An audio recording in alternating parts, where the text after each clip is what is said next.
Hello dear students, myself Rajneesh Kumar.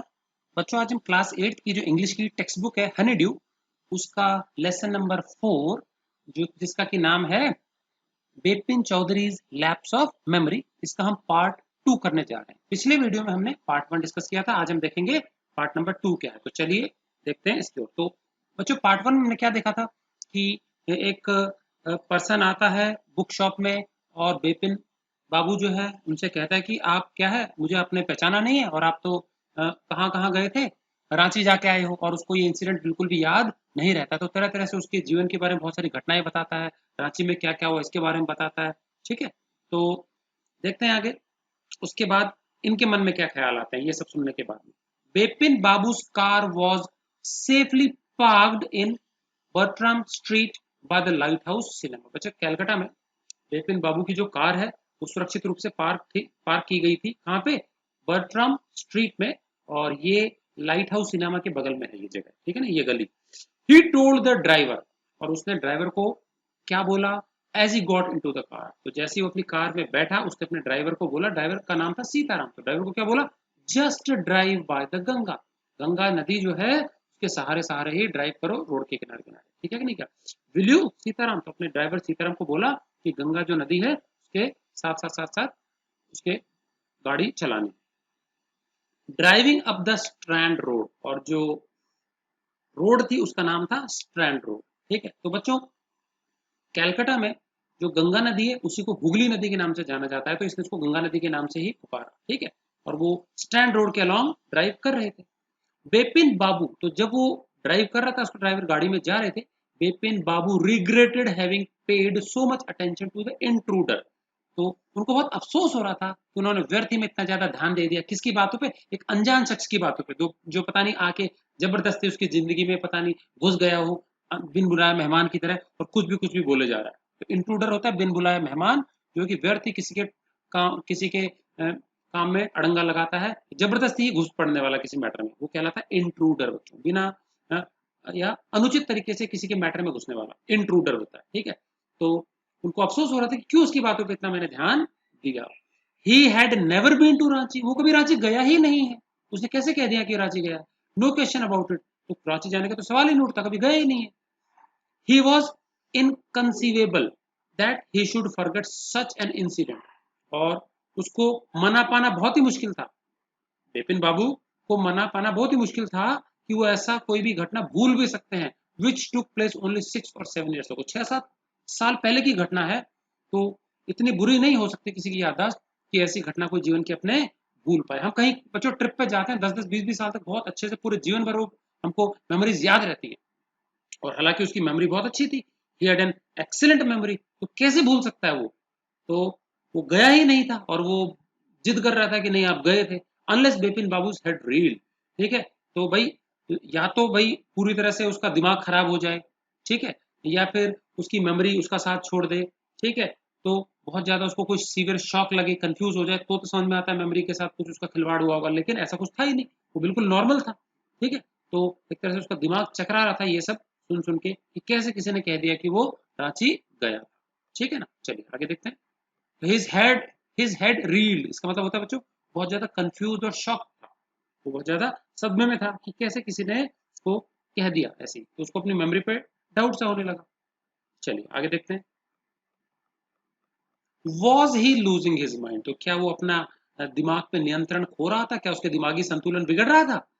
But how could that be, लेकिन ऐसा कैसे संभव है? अगर उसका दिमागी संतुलन ठीक नहीं होता तो और भी बहुत सारे लोग उसको ऑफिस में कोई ना कोई टोक ही देता।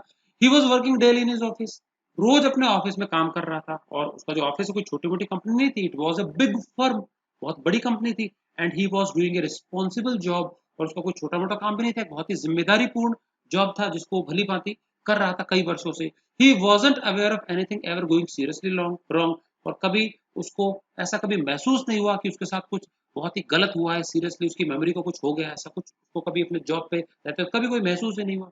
Only today he spoke for half an hour at an important meeting, ठीक है कि नहीं? क्या एट एन इम्पोर्टेंट मीटिंग, केवल आज ही क्या उसने एक आधे घंटे के लिए क्या बहुत ही इंपॉर्टेंट मीटिंग में बातचीत भी की थी। तो अगर उसका दिमाग खराब होता या उसकी मेमोरी साथ छोड़ देती तो ऐसी मीटिंग्स अटेंड करने लायक ही नहीं होता वो। एंड येट, और फिर भी क्या है, उसको भरोसा नहीं हो रहा था कि क्या वाकया हुआ उसके साथ।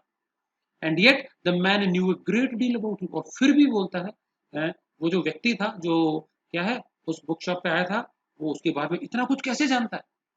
भाई ये तो रांची गया नहीं था कन्फर्म है, लेकिन वो उसके बारे में इतना कुछ कैसे जानता है, तो इसको आश्चर्य हो रहा। ठीक है कि नहीं कहा, he even seemed to know some intimate details, उसको उसके पर्सनल जीवन के बारे में भी बहुत गहरी जानकारी थी। प्राइवेट जो बातें होती है, पर्सनल जानकारी जो और किसी को नहीं पता होनी चाहिए, वो भी उसको पता थी। उसकी बच्चों के बारे में, कोई बच्चे नहीं है, उसकी वाइफ की डेथ हो चुकी है, उसका भाई पागलपन के कारण मारा गया है, ठीक है कि नहीं, उसको चोट लगी है घुटने पे, सारी जानकारियां उसको थी। द बैग ऑफ बुक्स, समझ में आ गया, किताबों का झोला जो हमेशा उसके साथ रहता है ट्रिप्स पे पढ़ने के लिए, वाइफ की डेथ के बारे में, ब्रदर के पागलपन के बारे में। The only mistake was about his having gone to Ranchi, सब कुछ सही बता रहा था, सिर्फ एक ही चीज जो मिस्टेक कर रहा था, गलत बता रहा था, क्या कि रांची गया था। अब रांची तो गया नहीं था, इसको पूरा भरोसा था। Not a mistake, a deliberate lie, तो हो सकता है कि वो मिस्टेक नहीं हो, जानबूझ के झूठ बोल रहा हो उसको उल्लू बनाने के लिए, उसको परेशान करने के लिए। तो उसको लग रहा था कि जानबूझ के ही उसने झूठ बोला होगा। इन 58 मतलब 1958 में during the Pooja's he was in Kanpur, तो बोलता है कि अक्टूबर में 1958 के दौरान पूजा के समय वो तो कानपुर में था अपने फ्रेंड के यहाँ। फ्रेंड का नाम था उसका हरिदास बागची प्लेस, हरिदास बागची उसका फ्रेंड था। उसके यहाँ पे कहाँ था, वो कानपुर में था उसके जगह पे। All Bipin Babu had to do was to write to, वो सोच रहा था कि कंफर्म कर लेते हैं क्या दिक्कत आ रही है, ठीक है, कि मैं वही था। ठीक है, तो अपने फ्रेंड को पत्र लिखने की सोच ही रहा था। नो, तभी उसके ख्याल आता मन में, नहीं, ठीक है, कि उसको बस इतना करना था कि कंफर्म कर लेता कि भाई वही था ना। तो लेकिन उसने तुरंत ही डिसाइड किया कि नहीं नहीं नहीं, पत्र नहीं लिखेगा अपने फ्रेंड को। There was no way of writing to Haridas, कोई तरीका नहीं है हरिदास को पत्र लिखने का। क्यों तरीका नहीं है हरिदास को पत्र लिखने का? बिपिन बाबू सडनली रिमेम्बर, अचानक से उसको कुछ याद आ गया। क्या याद आ गया बच्चों बिपिन बाबू को? तो उनको पत्र लिखने का अपने फ्रेंड को कोई तरीका ही नहीं था, है ना। There was no way of writing to Haridas. Bipin Babu suddenly remembered, अचानक से उनको क्या याद आया, that Haridas had left with his wife for Japan some weeks ago, कुछ हफ्ते पहले ही तो हरिदास अपनी पत्नी के साथ में जापान शिफ्ट हो गया है। And he did not have his address, और जापान का उसका कोई एड्रेस भी उसके पास नहीं है, तो पत्र कैसे लिख सकता है वो अपने फ्रेंड को? चलिए, but where was the need for proof, लेकिन वो प्रूफ किसके लिए जुटा रहा है, किसको साबित करने की आवश्यकता है? उसको खुद को पता है कि वो रांची नहीं गया, दैट्स ऑल, तो किस्सा वही खत्म हो जाता है। उसको किसी अनजान व्यक्ति को प्रूफ देने की जरूरत कहां पड़ रही है कि वो रांची नहीं गया था। But where was the need of proof, proof की आवश्यकता किसको थी? He himself was fully aware that he hadn't been to Ranchi, खुद उसकी पूरी जानकारी में था कि वो रांची नहीं गया है, ठीक है, खुद को उसको पता था, ठीक है। एंड दैट वॉज दैट, और बस यहीं पे बात खत्म हो जाती है, उसको किसी को कुछ साबित करने की आवश्यकता नहीं है, अनजान व्यक्ति को तो बिल्कुल ही नहीं है। द रिवर ब्रीज और bracing, the river breeze was bracing, वो जो ब्रीज होती है, जो हल्की हल्की हवा चलती है ना रिवर साइड पे, वो, और ब्रेसिंग मतलब होता है रिफ्रेशिंग, बहुत ही एनर्जेटिक, आपको बिल्कुल स्फूर्ति प्रदान करने वाली, स्फूर्तिदायक जो होती है, बिल्कुल ऐसी ठंडी ठंडी हवा चल रही थी जिसके स्पर्श मात्र से स्फूर्ति आ जाती है, तन मन में एनर्जी जागृत हो जाती है। तो नदी की ऐसी बढ़िया अच्छी स्फूर्तिदायक हवा चल रही थी। एंड येट, लेकिन फिर भी क्या है, a slight discomfort lingered in Bipin babus mind, लेकिन बिपिन बाबू जो हैं उनके दिमाग में अभी भी क्या है, कुछ चल रहा था। क्या? डिस्कम्फर्ट, डिस्कम्फर्ट होता है बच्चों क्या, कि उनको असहज महसूस हो रहा था, कुछ अच्छा नहीं लग रहा था, उनको दिमाग में कुछ ना कुछ उनके छाया हुआ था। तो वो बात रह रह के उनको याद आ रही थी, उस व्यक्ति की बातें, कि रांची गए थे, रांची गए थे। तो इसने उनके मन में घर कर लिया था और उनको थोड़ा सा अच्छा महसूस नहीं हो रहा था। अराउंड हेस्टिंग्स, हेस्टिंग्स जो है जगह है, तो जैसे ही वो हेस्टिंग्स के पास पहुंचे, Bipin Babu decided to roll up his trousers, Bipin Babu ने क्या डिसाइड किया, क्या निश्चय किया, कि एक बार वो अपना जो राइट ट्राउजर्स है घुटने तक फोल्ड करके ऊपर देखते हैं कि क्या वहां पे कोई चोट का, जख्म का, कट का निशान है कि नहीं है। तो उन्होंने सोचा कि उसको कैसे पता, उनको खुद को ही नहीं पता इस बारे में, ठीक है। So around Hastings Bipin Babu decided to roll up his trousers, trousers को ऊपर करके देखने की कोशिश की। And take a look at his right knee, तो अपना जो दाहिना घुटना है उसको उसने घुटने के पास उन्होंने देखने की कोशिश की कि देखते हैं क्या है, कट है कि नहीं है। There was the mark of an old inch long cut, तो पुराना क्या है, 1 इंच लंबा जो है कट, उसका निशान था वहां पे। It was impossible to tell when the injury had occurred, और उनको खुद को भी याद नहीं था कि कब चोट लगी, कहाँ लगी, उनको कुछ पता नहीं था। समझ में आ गया? तो किसी दूसरे को कैसे पता है, वो आश्चर्यचकित हो गए, ठीक है। कि उनको आश्चर्य हो रहा था कि उनको खुद को ही नहीं पता ये इंजरी कब की है। तो देखो बच्चों, ये कार पे बैठे हुए हेस्टिंग्स पे गाड़ी रुकवाई और उन्होंने क्या है देखा कि उनके घुटने के पास में 1 इंच का कट का निशान बना हुआ है। ठीक, तो अभी बहुत ज्यादा ही परेशान हो गए, चिंतित हो गए कि क्या हो रहा है इनके साथ। चलिए आगे पढ़ते हैं। He had never had a fall as a boy. जब वो बच्चे थे, छोटे थे, कम उम्र के लड़के थे, तो कभी भी वो उनको याद नहीं आता है कि कभी वो गिरे हों और उनके घुटने पे चोट आई हो, कभी उनको याद नहीं आया। ठीक है, he tried to recall such an incident. अपना उन्होंने खूब कोशिश की, भरसक प्रयास किया कि ऐसा कोई घटना उनको याद आ जाए जिससे उनको चोट लगी हो घुटने पे, लेकिन उनको कुछ भी याद नहीं आया। Then Bipin Babu suddenly thought of Dinesh Mukherjee. तब अचानक से उनको क्या याद आया? दिनेश मुखर्जी के बारे में याद आया। उस व्यक्ति ने उसके बारे में बात की थी कि ये भी आपके साथ रांची में था अपनी सिस्टर के साथ में। ठीक है, द मैन हैड सेड, और उस व्यक्ति ने कहा था that Dinesh was in Ranchi at the same time. Dinesh जो था वो रांची में ही था उसी वक्त आपके साथ। The best thing surely would be to ask him. लेकिन सबसे बढ़िया तरीका फिर यही है कि दिनेश को भी पूछ लेते हैं कि भाई हम रांची कब गए थे। ठीक है ना, ही लिव्ड क्वाइट नियर, और दिनेश उसके घर के बगल में रहता था, उसका एक्वेंटेंस था, पड़ोसी। इन बेनिन बेनी नंदन स्ट्रीट। और कहाँ रहता था दिनेश? बेनी नंदन स्ट्रीट, जो उसके घर के पास ही थी। ही लिव्ड क्वाइट नियर। तो उसने सोचा कि क्यों ना उससे कंफर्म कर लिया जाए। What about going right now, और कि अभी जाने के बारे में क्या ख्याल है? अभी चलता हूँ तुरंत उसके घर पे और सीधा पूछ ही लेते हैं। बट देन तब अचानक से क्या है, he if he had really never been to Ranchi, what would Dinesh think if Bipin Babu ask for a confirmation. अब उसके मन में एकदम से ख्याल आया कि क्या यदि वो रांची कभी गया ही नहीं हो, और क्या है दिनेश बाबू क्या सोचेंगे कि क्या ये पागल तो नहीं हो गया जब उससे पूछेंगे कंफर्मेशन के लिए कि भाई हम रांची गए थे क्या, तो उसको पक्का लगेगा कि इसका दिमाग ने साथ छोड़ दिया। अगर समझ में। But then if he had really never been to Ranchi, अगर सच में वो रांची नहीं गया हो, what would Dinesh think, Dinesh क्या सोचेगा इस बारे में अगर वो पूछेगा if Bipin Babu ask for a confirmation, कि भाई बिपिन बाबू अगर पूछेगा कि क्या हम रांची गए थे, तो नहीं गए होंगे तो क्या पूछेगा, इसको कुछ याद नहीं, कैसी घटना पूछ रहा है। He would probably conclude Bipin Babu was going nuts. तो शायद वो ये समझेगा कि बिपिन बाबू जो है ना, उनके दिमाग ने उनका साथ छोड़ दिया, पगला गए हैं ये, तो मेरे को पागल समझेगा वो। ठीक है, कि अगर नहीं गया होगा तो क्या पूछ रहा है, कौन सी घटना पूछ रहा है। No, it would be ridiculous to ask him. ये तो बहुत ही फालतू की बात हो जाएगी कि उनसे पूछना। ठीक है, तो वो मेरा मजाक भी बना सकते हैं, तो उन्होंने निश्चय किया कि उनसे नहीं पूछेंगे।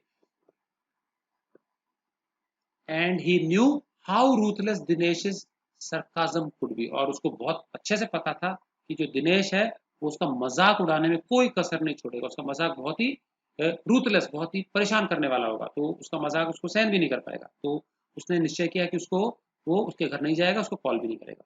Sipping A cold drink in his air condition living room, तो अपने बच्चों घर पे आ गया वो लिविंग रूम में, एसी लिविंग रूम में वो अपनी कोल्ड ड्रिंक पी रहा था।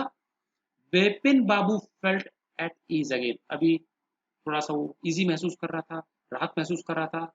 सच ए नॉइसेंस, मतलब कितना उसको परेशान कर दिया इस चीज ने। समझ में आ गया कितना परेशान कर दिया उसको, कि कोई भी लोग आते हैं कहीं से भी, बिना बताए, बिना बुलाए, बिना इनविटेशन के किसी की मैटर में घुस जाते हैं जबरदस्ती उसके जीवन में दखलंदाजी करने के लिए।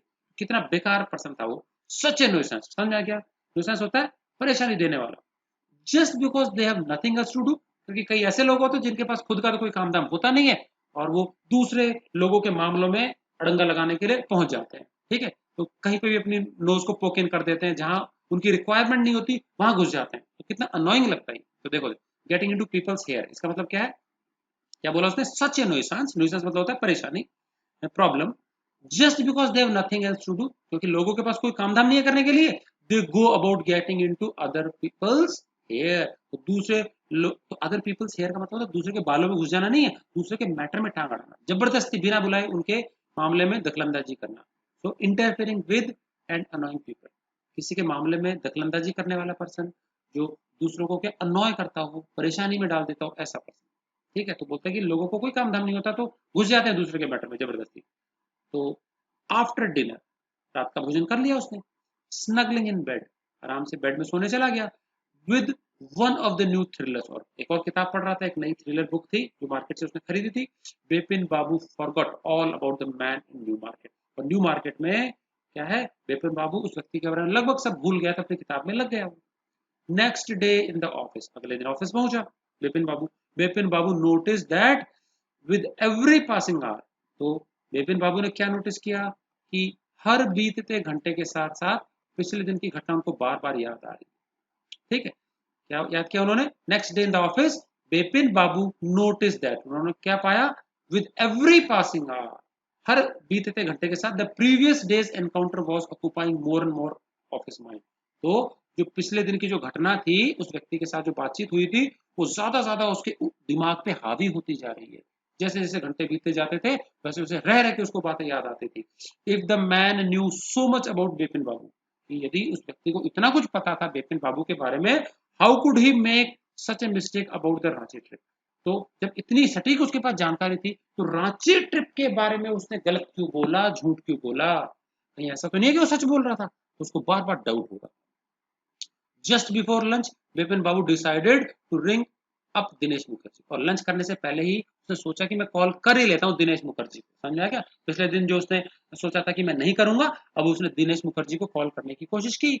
It was better to settle the question over the phone, कोशिश करता हूँ मैं उससे मिलूं ना जाकर के, लेकिन फोन पे उससे बात कर लूं, एटलीस्ट अगर एम्बेरसमेंट भी होगा तो मेरी चेहरा तो नहीं देख पाएगा और तुरंत फोन रख दूंगा मैं, ठीक है, एटलीस्ट द एम्बेरसमेंट, मतलब शर्म के कारण जो चेहरा छिपाना पड़ता है उसको मेरा चेहरा नहीं देखना पड़ेगा, at least the embarrassment on his face wouldn't show, समझ में आ गया, एटलीस्ट अगर क्या है मान लीजिए कुछ क्या है वो कह भी देता है कि नहीं तुम रांची नहीं गए थे और कैसा क्वेश्चन पूछ रहे हो, उसको पागल समझेगा तो भी क्या है वो उसके चेहरे पे दिखेगा नहीं, तुरंत तो फोन को काट देगा। 235616 बच्चों इसका नंबर है, contact number, landline number 6 digit में होते हैं नॉर्मली, तो उसने मिला दिया। बेपिन बाबू डायल दिया नंबर, और बेपिन बाबू ने डायल कर दिया number. Hello, is this Dinesh, क्या ये दिनेश है, दिस इज बेपिन हियर, मैं यहाँ कौन बोल रहा हूँ इस साइड से, बेपिन बोल रहा हूँ, क्या ये दिनेश से बात हो रही है मेरी, well well what's the news, अच्छा और बताओ क्या हाल है, तो उसने पूछा सामने से आवाज है, क्या न्यूज है, क्या खबर है, I just wanted to find out if you recalled an incident which took place in 58, इसका मतलब मैंने बस ये जानने के लिए फोन किया था कि क्या तुमको वो 1958 की जो घटना हुई थी क्या वो याद है क्या, 1958 में जो हुआ था घटना वो याद है क्या तुमको, तो उसने पूछा उससे इस तरीके से, किससे, दिनेश मुखर्जी से, बिपिन बाबू ने। चलिए आगे देखते हैं क्या हुआ। 58, तो वहां से आवाज आई सामने से, किसकी, दिनेश मुखर्जी की 58, व्हाट इंसिडेंट, कौन सा इंसिडेंट, कौन सी घटना के बारे में बात कर रहे हो, ठीक है, तो were you in Calcutta right through that year, तो फिर इसने वापस पूछा, क्योंकि उस व्यक्ति ने बताया था कि आपके साथ ये दिनेश मुखर्जी ये भी गया था रांची में, तो उसने पूछा क्या 1958 में साल भर आप कलकत्ता में ही थे, ये पूछा इसने कि क्या सारे वर्ष भर आप कलकत्ता में ही थे, that's the first thing I have got to know, मैं ये जानना चाहता हूँ पहला चीज कि आप सारे वर्ष भर कलकत्ता में ही थे क्या, वेट अ मिनट, अभी 5-6 साल पहले की 5-6 साल पहले की बातें पूछ रहा है, वेट अ मिनट, बोला कि 1 मिनट वेट करो, 58 1958 की बात है, just let me check in my diary, मैं डायरी में चेक करता हूँ, तो नॉर्मली उस समय बच्चों उनको आदत होती है कई लोगों की डायरी मेंटेन करने की, तो उसने डायरी निकाल के देखा, for a minute there was silence, 1 minute तक बिल्कुल शांति बनी रही, चुप्पी बनी रही, सामने से कोई आवाज नहीं आई। Bipin Babu could feel that his heartbeat had gone up, और बिपिन बाबू को महसूस हो रहा था कि उसकी दिल की धड़कनें तेज हो गई हैं, he was sweating a little, और उसको पसीना भी आने लग गया था अभी तक थोड़ा थोड़ा। हेलो, यस, तभी सामने से आवाज आई, हेलो, हाँ, आई गॉट इट, मुझे मिल गया, I had been out twice, मैं 2 बार क्या है बाहर गया था, समझ में आ गया, कलकत्ता से वर्ष 1958 में मैं 2 बार बाहर गया था, सामने से आवाज आई, वेयर, तो बिपिन बाबू ने पूछा कि कहाँ गए थे आप, वेयर, कहाँ गए थे, once in February near by in Krishna Nagar to a nephew's wedding, होता है एक बार तो फरवरी में गया था, पड़ोस में ही कृष्णा नगर गया था, मेरे नेफ्यू भतीजे की शादी अटेंड करने गया था, एंड देन, और उसके बाद, but you know about this one, और उसके बाद वो तो तुमको भी पता होनी चाहिए, वो तो तुमको भी पता होनी चाहिए, the trip to Ranchi, Ranchi वाली trip, you are there too, तुम भी तो थे मेरे साथ, ये जवाब आया सामने से कि भाई दूसरी वाली तो तुमको भी पता होनी चाहिए, हम रांची गए थे और तुम भी तो मेरे साथ थे वहीं पे, दैट्स ऑल, यही है बस, but what's all this sleuthing about, ठीक है, तो स्लूथिंग मतलब, तो उसने बोला कि बस यही बात है। अब उसने वापस सामने से आवाज आई दिनेश की कि लेकिन ये सब छानबीन क्यों कर रहे हो, इतनी पुरानी बातें, ये इन्वेस्टिगेशन किस लिए हो रही है? स्लूथिंग मतलब इन्वेस्टिगेशन, इतनी पुरानी घटना के बारे में आज क्यों जानकारी मांग रहे हो, क्या हो गया? No, I just wanted to, जस्ट ऐसे ही पूछ लिया मैंने। उसने जवाब दिया बिपिन बाबू ने, I just wanted to anyway thanks, मैंने बस ऐसे ही पूछ लिया, धन्यवाद। Bipin Babu slammed the receiver down, और तुरंत उसने रिसीवर को पटक दिया फोन के नीचे, and gripped his head with his hand, और अपना माथा पकड़ लिया उसने अपने हाथों से। अब उसको और भी ज्यादा परेशानी हो गई। तो उसने फोन तो किया था अपनी परेशानी कम करने के लिए, लेकिन उसको और ज्यादा सरदर्द हो गया कि ये क्या, ये भी कह रहा है कि मैं रांची गया था, और उसको बिल्कुल भी याद नहीं अपने जीवन का ये घटना। He felt his head swimming, जैसे कि उसका सर तैर रहा हो, सर झन्ना आ रहा हो उसका, ठीक है। उसको अजीब सा फीलिंग आई अपने हेड में। Chill seemed to spread over his body, और ऐसा लगा जैसे उसके पूरा जो शरीर है उसमें ठंडी कपकपी सिहरन सी दौड़ गई उसके पूरे शरीर में। उसको अजीब सी परेशानी महसूस हुई। There were sandwiches in his tiffin box, और लंच के समय में क्या है, लंच से पहले उसने कॉल कर लिया उसको, और लंच का टाइम था, टिफिन बॉक्स में उसके सैंडविच रखे थे, उसकी भूख भी मारी गई। But he did not eat them, sandwich भी उसने खाए नहीं। He had lost his appetite, उसकी भूख भी खत्म हो गई थी, भूख खत्म हो गई थी। बच्चों, इतना इंपॉर्टेंट इंसिडेंट उसको याद ही नहीं था, तो रह रह के उसको अपने दिमाग पर डाउट होने लगा। ठीक है, चलिए अब बच्चों कॉम्प्रिहेंशन चेक कर लेते हैं कि क्या क्या क्वेश्चन हैं। Why did Bipin Babu worry about what Parimal Ghosh had said, तो उसको इतना चिंता क्यों सता रही थी कि परिमल घोष ने क्या कह दिया। तो बच्चों ये उसकी मेमोरी से जुड़ा वाकया था। वो कैसे इतना इंपॉर्टेंट इंसिडेंट अपने जीवन का भूल सकता है, सारी बातें उसने सही बताई, तो रांची वाली बात उसको याद क्यों नहीं है? भाई वो रेगुलरली ऑफिस जा रहा है, ऑफिस में इंपॉर्टेंट रिस्पॉन्सिबिलिटी समझा रहा है, मीटिंग्स अटेंड करता है, सब कुछ करता है, इसलिए बहुत इंपॉर्टेंट समय से बड़े फर्म के लिए काम करता है, कभी उसको ऐसा अपनी मेमोरी से रिलेटेड कोई शिकायत नहीं हुई, कभी कोई प्रॉब्लम नहीं हुई। तो लेकिन यहाँ पर उसको रांची जाना याद क्यों नहीं है, इससे बहुत ज्यादा वो चिंतित हो गया। ठीक है ना, चलिए उसके बाद how did he try to decide who was right, his memory और परिमल घोष। तो अब वो डिसाइड निश्चय करना चाह रहा था कि भाई क्या परिमल घोष सही है या उसकी याददाश्त सही है, कि मतलब वो बिल्कुल नहीं गया रांची। तो इसको चेक करने के लिए वो क्या है, क्या डिसाइड किया, तो उसने क्या डिसाइड किया बच्चों, उसने पहले तो निर्णय किया कि क्या है, वो जो दिनेश मुखर्जी है, जो कि परिमल घोष के अनुसार उसके साथ ही रांची गया था, उसको पहले मिलने की सोची जब वो कार में था, हेस्टिंग्स के पास रुका था, लेकिन तुरंत फिर उसने निश्चय किया कि नहीं वो मिलेगा नहीं। अगले दिन ऑफिस से उसने क्या उसको कॉल कर लिया पता करने के लिए कि क्या वास्तव में वो रांची गया था कि नहीं उसके साथ। ठीक है, तो इसलिए उसने उसको कॉल करने की सोची ताकि पता लग सके कि वास्तव में गया था कि नहीं गया था। ठीक है कि नहीं क्या। उसके बाद why did Bipin Babu hesitate to visit mister Mukherjee, तो क्यों हिचक रहा था, हेजिटेशन होता है हिचकना, मिस्टर मुखर्जी के पास विजिट करने से क्यों हिचक रहे थे? क्योंकि उनको पता था कि मिस्टर मुखर्जी को यदि पता लगेगा कि ये किस बारे में बात कर रहा है, और सच में अगर ये सपोज नहीं गया होगा तो उसको वो पागल समझेगा, समझ में आ गया, उसको क्रेजी और पागल समझेगा और उसका मजाक बनाएगा। ठीक है कि नहीं क्या, तो अपना मजाक बनते नहीं देखना चाहता था। ठीक है कि नहीं क्या, और बहुत ही वो क्या बहुत ही अजीब सी सिचुएशन हो जाती, उसका मजाक बन जाता। तो इसलिए उसने उसको फोन पे ही कांटेक्ट करने की कोशिश की। क्लियर है, अगले दिन ऑफिस से why did what did mister Mukherjee से, मिस्टर मुखर्जी ने क्या कहा, तो उन्होंने क्या कहा कि भाई मैं 2 बार साल से बाहर गया था। जब उसने पूछा कि क्या साल भरा 58 में कैलकाटा में ही थे क्या, तो उन्होंने बोला नहीं मैं 2 बार, अपनी डायरी देखी, डायरी देख के उन्होंने क्या बताया कि मैं 2 बार साल से बाहर गया था, कैलकाटा से बाहर गया था। एक बार तो अपने भतीजे की शादी अटेंड करने गया था फरवरी में, कहा कृष्णा नगर जो कि पड़ोस में ही है, और सेकंड नंबर टाइम में हम गए थे फिर तुम रुक गया, कहते कहते अरे वो तो तुमको पता ही होगा। क्यों पता होगा, क्योंकि आप भी तो थे वहां पे, तुम भी तो साथ गए थे, रांची वाली ट्रिप याद नहीं है क्या। ये कहते ही उसने एकदम से कंफ्यूज हो गया। डिड इट कंफर्ट बिपिन बाबू, तो क्या उसका जवाब सुन के बिपिन बाबू को राहत मिली? बिल्कुल नहीं मिली, वो और ज्यादा परेशान हो गया, उसने अपना माथा पकड़ लिया। तो इससे उसकी चिंताएं बच्चों और ज्यादा बढ़ गई। तो फोन तो मिलाया था उसने राहत पाने के लिए, और उसकी चिंता और भी ज्यादा बढ़ गई। तो बच्चों ये था इस चैप्टर का पार्ट नंबर 2। इस वीडियो में इतना ही। इसके नेक्स्ट वीडियो में बच्चों हम पार्ट नंबर 3 डिस्कस करेंगे। So till next video, good bye and thanks for watching.